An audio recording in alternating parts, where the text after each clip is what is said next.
আচ্ছা কোনছে আল্লাহ বড় না মানুষ বড়? ধরো গাদা, তুই কার হাতে কার জোড়া দেশ? কুড়ায় আল্লাহ আর কুড়ায় মানুষ। যেটা কবার কইছে ওইটা কন। আল্লাহ বড় না মানুষ বড়? আল্লাহই তো বড়।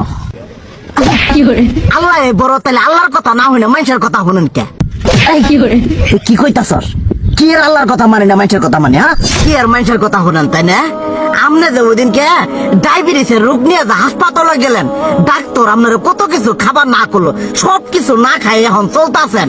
তাহলে আল্লাহ যে আপনারে কইছে যে হারাম খাবার না, সুদ খাবার না, কই আপনি তো কাম কাজ বাদ দিয়ে এলাকার আমাদের টাকা পয়সা না গায়ে খালি ওইলে দিয়েই খান, নিজেরা টেও হালাল ভাবে কামাই করেন না, ওই সুদ তো না করে টাকা করে লাভ আহে ওইলে দিয়ে দিয়ে চলেন আর পেটা বড় বানাইছেন।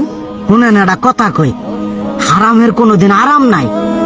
হালাল পথে রুজি রোজগার করেন, প্রয়োজনে এরা বেলা কম খায়েন, তাও শরীর পিণ্ডও ভালো থাকবো, কোনো রোগ বেদও হবো না, আরামও পাবেন, আল্লাহও খুশি থাকবো।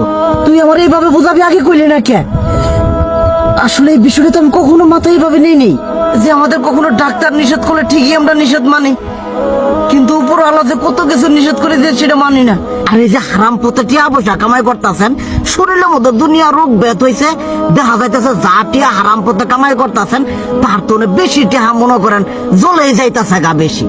আজকের পর থেকে আমি আর এই হারাম সুদ খামো না, আমি হালাল পথে চলবো, হালাল টাকা পয়সা ইনকাম করবো।